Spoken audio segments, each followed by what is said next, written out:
Peter, hello. Hello, how's it going? Doing well. What day is today? Happy Wednesday. How is Happy Wednesday.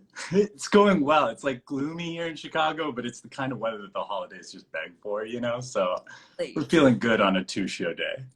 Well, good. I'm so glad. Well, thank you for all who are tuning in. I'm Annalie with Broadway in Chicago. Super excited today to be chatting with Peter Hargrave. It's going to be great. If you have questions, by the way, he plays Scar in The Lion King. If you have questions for Peter, put them in the comments. We'll get to as many as possible. But first of all, welcome to the tour. You are new to the tour, correct? Yes, I am. I just started, I think I'm entering like my ninth week of performances. So I've rehearsed for about 5 or 6 before that. So it's still, you're still finding your sea legs and all that. It feels, especially with a show that, has such a legacy, has company members that have been there for 11 years, 15 years, 18 years. 9 weeks feels like a joke at this point. Well, we have so much to talk about The Lion King, but I really want to go back to the beginning of your story on how, or like, what really sparked your love for acting. Yeah, I mean, so many things. But I would say community theater. I grew up in it's a decent sized city. It's Amarillo, Texas, but it's kind of not surrounded by any major markets. So my parents would always take us to community theater when I was a kid, and we would see the actors up on stage. And then, in my community theater, the actors would get in the hallway to say goodbye after the play. And, it might as well have been Tom Cruise to me. Like, I thought they were just, the absolute star of stars. And then my parents sort of nurtured that.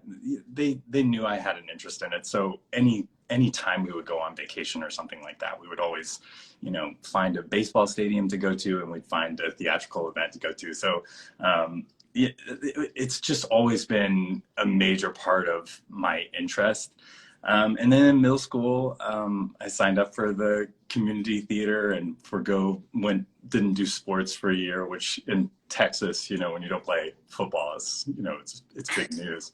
But I kind of balanced those two things, played sports throughout high school, and then was just a part of an amazing community theater children's program in Amarillo. And then that sort of became my main focus once I went to college, and been lucky to do it ever since. What a gift. Now, in your bio, you have done just a lot of TV with Law & Order SVU, FBI. What do you specifically love about the stage? Because, being in front of a camera versus a large audience on stage, it's different. It really is. And I think like a lot of us, theater was my first love because that's the most accessible thing. My idea of what acting was what we do, is going into a big theater in some community and performing for a bunch of people. And I didn't know anyone that was, on television or anything like that. So I didn't know that was something I could do. And it was actually something over the pandemic that, sort of regional theater went away. And I finally was sort of forced to confront the differences of what it's like to be on stage and what it's like to be on screen. And I found an amazing teacher, Jose Joaquin Perez, in New York City, who really, really grew that for me.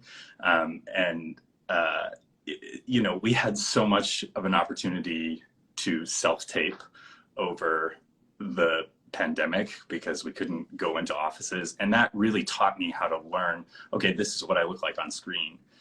So I was really focused on that, and I was working at a studio teaching on-camera classes when this came back up.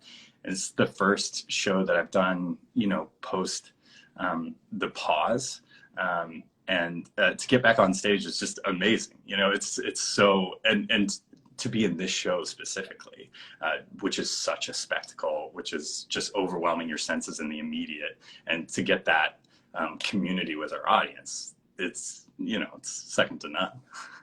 So fantastic. And so I saw in one of your Instagram posts that you first saw The Lion King when you were 11 years old. Is that correct? Yeah, it is. What is it like now being in the show after seeing it when you were so young? I think a lot of us are in that position where the show meant so much to us when we were kids.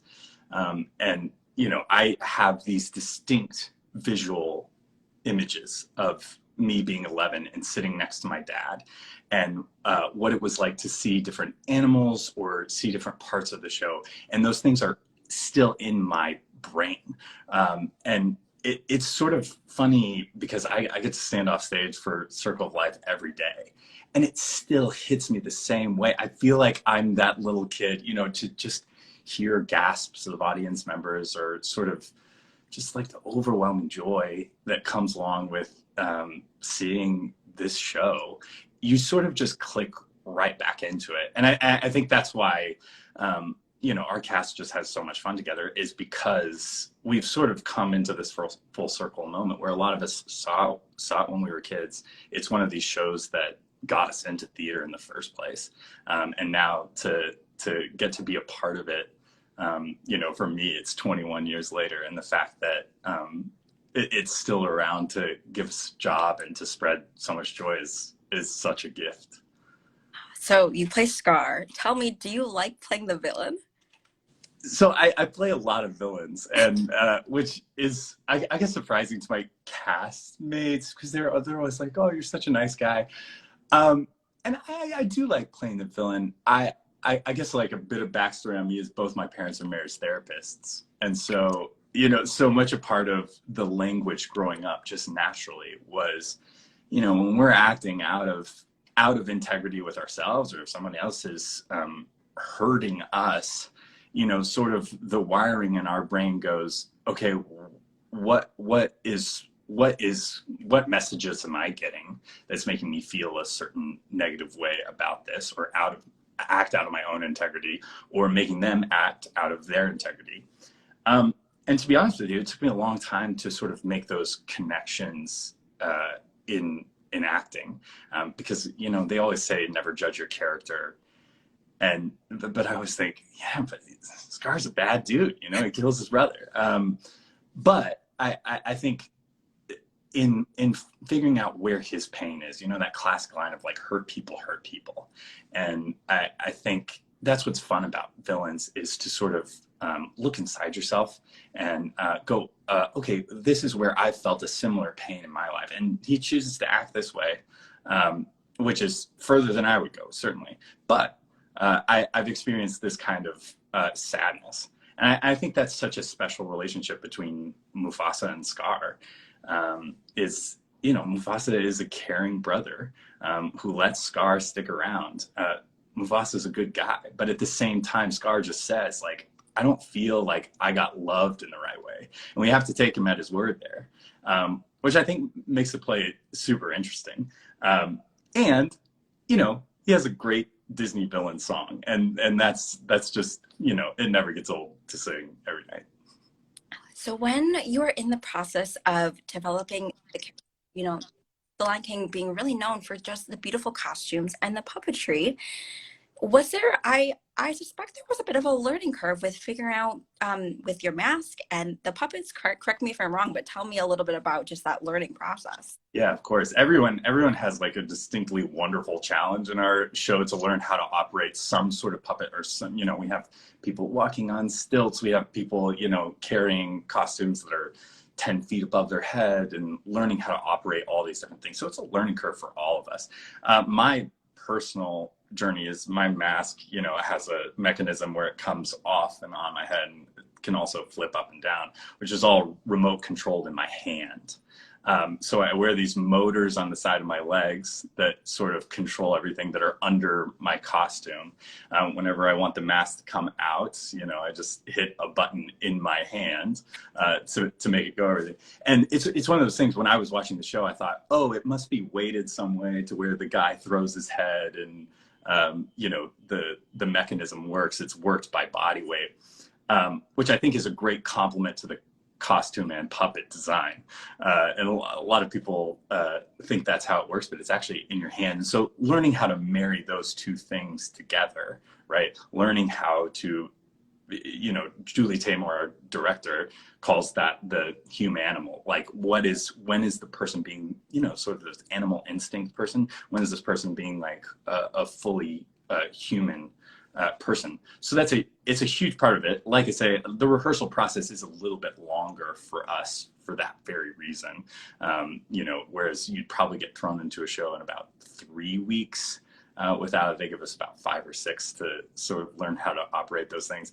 And to be honest with you, I still feel like every day I learn something about the puppet, learn something about some, silhouette. And I think that's kind of what keeps the show alive and moving and growing.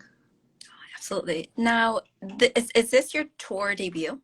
It is, yes.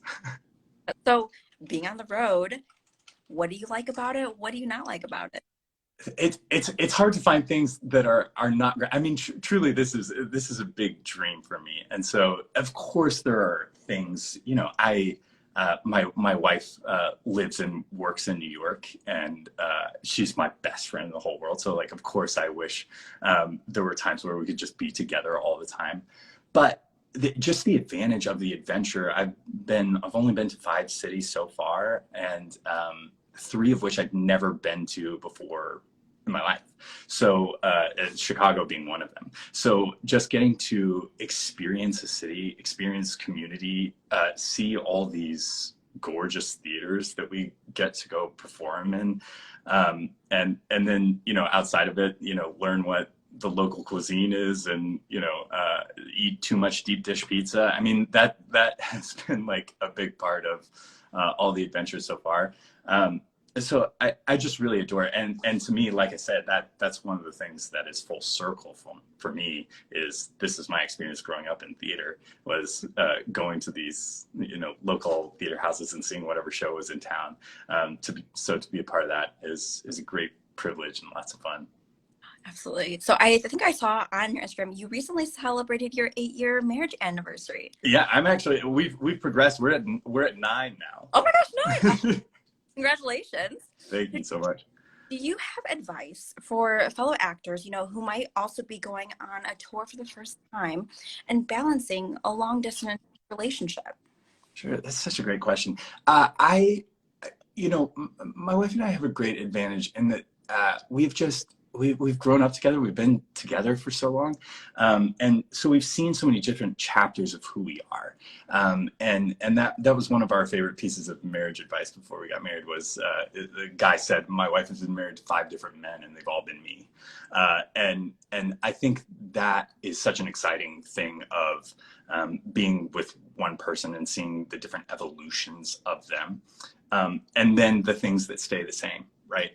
And my wife knows that this has been a dream of mine forever, and she has championed me and supported me. And in moments where I didn't think I would continue trying to do something like this, she's the one that really lifted our sort of family unit up. And the same for her. She's an agent at an agency in New York called DGRW, which is some of the finest people in the world.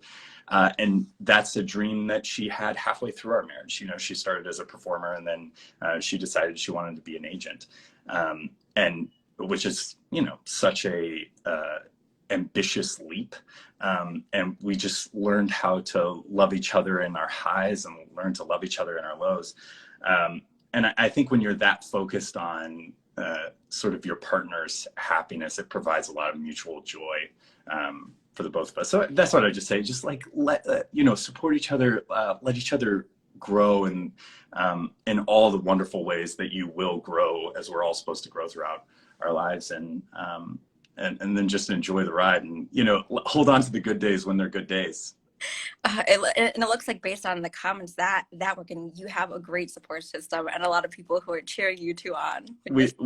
We do, absolutely. One thing that stuck out to me about your bio is that one, I'm trying to find it. Peter is passionate, and you list a few things, but one thing you mentioned is cheerleading for friends. And I want to talk really quick about, there's I feel like there might be a competitive spirit with auditioning. You could be competing against a friend, Right.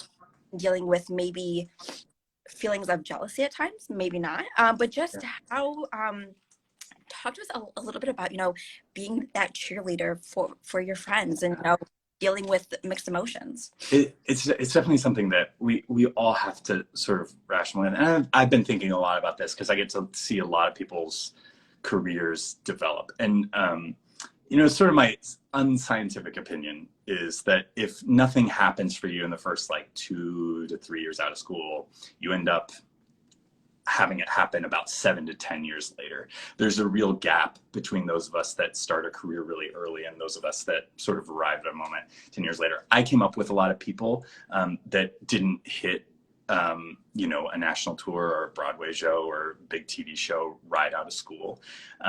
Then every journey is so worthwhile and amazing to watch, but to see someone that has put in the work and has hustled and is always just one step away, and that's the hard thing about our business. If you're one step away, you're still out of the job.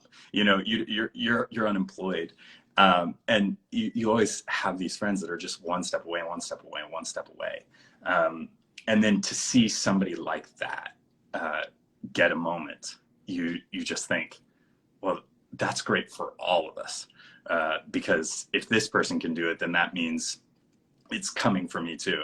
I've said a lot, my wife being an agent, I've got to see a lot of people have these Broadway debuts or their first time on television or something like that, and they're amazing to watch. And when your baser and tendencies take over on the subway ride home, it's like, man, I don't know if that's ever going to happen for me. And that's just a part of it, right? Is rationalizing that we're trying to perform on the highest level. It doesn't happen to all of us. And that's a reality of our business. That's what makes it so special when someone makes it. So whether it happens to you or not, celebrate those moments for all they're worth with the people that you're in community with. Even if it's, a friend of a friend, if one of the good ones wins, that's great news for all of us. And it is one of those things that keeps our industry exciting to watch, and also a happier, healthier place. Well, Peter, I can't think of a better way to end this off. Thank you so much for sharing your time and talents with us. For all who are watching, come out, see The Lion King. It's a really fantastic production. I just saw it for the first time and I enjoyed it beyond. It's playing at the Cadillac Palace Theater until January 14th only. And tickets are limited, I will say. They're going fast. Everyone wants to see it. So, well, one of the best ways to find tickets, check back daily for daily releases of tickets. That more tickets will be released. We hope to see you at the theater, and come see Peter and the rest of the wonderful company of The Lion King. It truly is a spectacular production. Peter, thank you so much for chatting. Have a great rest of your week, and happy two-show day. Happy two-show day. Thank you so much for having me. So appreciate it. Bye, everyone. Bye.